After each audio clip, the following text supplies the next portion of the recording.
Okay, great. Welcome everyone to the IDA meeting. Let's start off with roll call.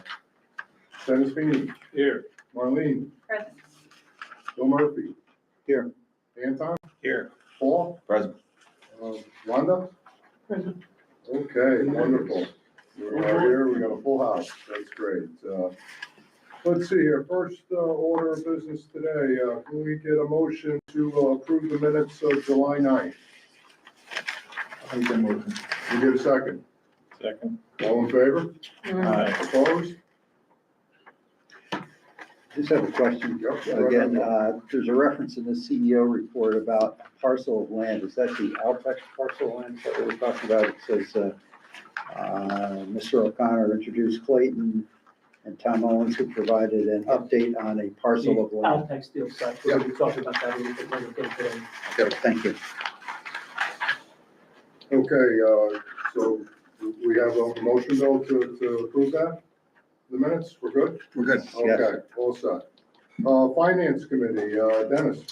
Yes, we had a finance committee meeting just prior to this meeting, and we unanimously approved the 2026. Great, excellent. Can we get a motion to approve? Can we get a second?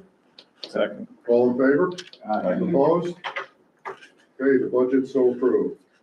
CFO report, Amy? Yep, good evening, everyone. In your packet on page 6, we'll start with the statement of financial position through August 31st.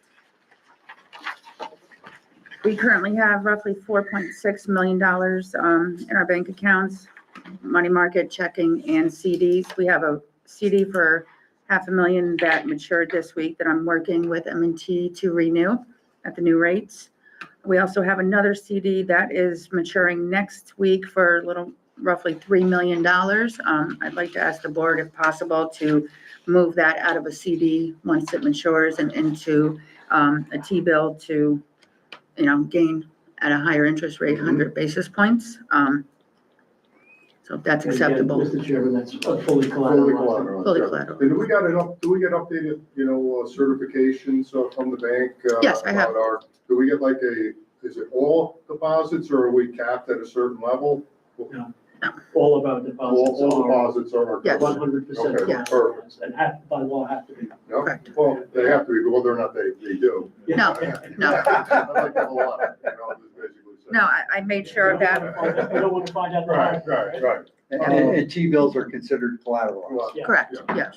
And just a quick one, the M&T money market account, I Yes. assume that we were getting a yield on that? We are small. Okay. Yeah. Maybe, allocating some to, I don't know if we need to cover, Well, that much, but again, I'll leave Yeah. that up to the management team. with that, Figure out. I'm not sure how fast the Fast New York grant will cover, any expenses, so I don't want to leave us, Sure. too thin with cash in the bank, for that, but. So that's it for the balance sheet. No accounts payable, no liabilities. So I'll move on to page 8, which is the budget versus actuals. Year-to-date, we have total revenue of $408,000 versus a budget of $300,000. $334,000 of that is in fees. Majority came from Atlas Copco. Moving down to expenditures, year-to-date $206,000 versus a budgeted amount of $307,000. So in all, our net revenue year-to-date August is $202,000 versus a budgeted loss of $7,500. Great, good performance. Okay, can we get a motion to approve the financials? Move Second. All in favor? Aye. Opposed? So moved. Great. Oh, Kevin, CEO report. Yes, Mr. Chairman, I will defer my report. There's nothing really new to report. Other than that, activity is extremely high. There are a lot of, we have a lot of projects who seem to have gotten wind of the activity level at the IDA and are coming into us, and we think we've got a full slate of projects coming through the pipeline for the rest of 2025 and 2026. But what I would like to do is ask Clayton Besh and our attorney, Tom Owens, who've been working on the Altex Steel site, to give you an update There's been some significant movements on this, which I'll let Tom and Clayton go into. Stand to see the. Why don't you stand over the side? Yeah. So you can- As we explained earlier, the Altex site has been held in rem foreclosure by Albany County for back taxes. And on September 8th, the county legislature passed a resolution to transfer ownership of the site to the Albany County IDA. And the transfer to the IDA should be completed by the county sometime soon. I think Tom might have some details on that. So you are now the proud owner of the best Superfund site. Well, so, Tom, if it's okay, I'll jump right here. So, Chris and I have been working on yeah, this. so the original plan was to have it transferred to the IDA.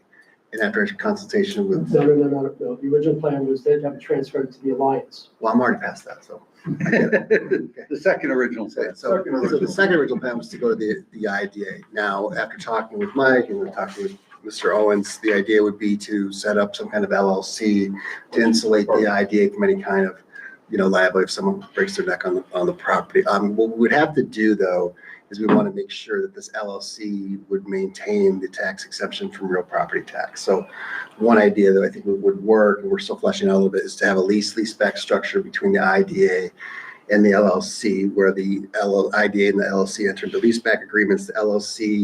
The IDA provides the leasehold, it gets a leasehold interest in the property, which would provide the real property tax exception. So I think that's the one thing the original resolution adopted by the IDA as part of this authorized the property going to the IDA, and I think we would need to have a separate resolution. I don't think the original resolution contemplated the LLC. Well, I'd have to. Wait a minute, are you saying we'd have to get another resolution from the county legislature? No, this board. Oh. This board. Yeah, because once it comes to us, we're the owners, then we can do what we want to do. Right. Is that what you're saying? Yes, sir. Okay. But we should probably do that simultaneously, right? We don't want to be caught a day. Right. And then just to go back, there's also a memorandum of understanding with DEC where they'll indemnify the IDA of any environmental liability on the property. We'd get the MOU amended to reflect the LLC instead of the IDA, so we would take care of that as well. Am I missing anything, Tom? No, that's right. And the DEC memo has been modified. It's sitting with DEC now, and we expect it to be signed. It's just really working its way through their chain of command. So that's the DEC. Would we have to notify them of our intention to set up a single purpose entity to hold that? Built in, I It's believe, built in. Chairman, it's Perfect. built into that. Great, yeah. Because we originally were gonna do the same thing with the Alliance, was to have an LLC. And maybe the resolution we adopted already contemplates it for this board, so I'll have to go back and look. But if not, we can have a separate resolution at a subsequent meeting. So the IDA ends up as the single member of the single purpose LLC? Yeah, exactly. Thank you. Is it a nonprofit LLC or is it a for-profit LLC? That's a good question. I don't think it matters from a legal perspective whether it's not for profit or profit, as long as, but because, Considered disregarded entity for Yeah. tax purposes, maybe. yeah, I think that's right.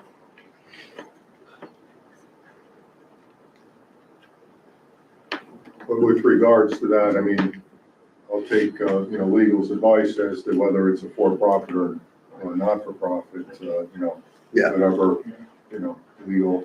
We'll figure recommends, that out. The course of action we should take that. There we go. Anything else, Kevin, or is there? Well, Clayton, you want to finish the report? So, along with other Altech news, the New York State Department of Environmental Conservation is currently developing a site management plan for the site. And it now plans to share the 30% completed version of that by mid-May. They're also waiting for the Fish and Wildlife Department to complete the wetland report, which will be available in January, which will give us some more understanding of what the site looks like. The final plan to guide the safe, healthy, and DEC-approved development of the site is expected in the spring 2026. And we talked about the liability letter that will indemnify us of the contamination found on the site for both the Alliance and the IDA. The National Grid's customer load assessment identified the excess of up to 60 megawatts of power for potential manufacturers on the site. So we're now working with National Grid to begin a work request to design and install a new substation to help make that site truly shovel-ready. And finally, McFarland Johnson, the site engineer that shows, is beginning to collect data for the site seeker review, a generic environmental impact statement, and the master plan targeting the best use expected for the site. To be done by, To be done by about this time next year. so we're probably 12 to 18 months away from getting probably the single best industrial site in Albany County ready to start marketing it to companies. As Clayton mentioned here, this affirmation by National Grid that they've got 60 megawatts of power is huge. There are far too few sites in anywhere in upstate New York that you have that kind of access to power. And this means, we can get, heavy manufacturing, high-paid, smart manufacturing jobs into the site for local residents. This is a huge development, and it's great work by Clayton and Tom moving this along. That's great. So, Good news. and it's yours. Ours. What's this week's stuff? Okay. Thanks, Clayton, for that update. Appreciate it. Let's see here. Public comments. Anyone, any guest, maybe you want to introduce yourself? I'm Steve Waber with McFarland Johnson. I'm here Oh, just as very good. Clayton and Kevin on the LTEC side. Very good. Thank you. Steve, is there anything you want to add about the? I can't support what you said even more. I've been working with IDAs all across the state, and power is the number one issue for every project. And the fact that you have potentially 60 megawatts of power, we need to get this site on the market as soon as possible, and I guarantee you it would be gobbled up very quickly. Yeah, it's good. Steve and his team at McFarland Johnson are doing a great job, and we've got some work to do with the town on this, but I think we're going in the right direction.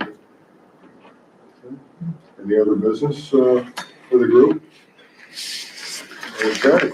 Well, can I get a motion to adjourn? Mr. Chairman, could I ask for go into executive session Sure for can. a very brief period of time?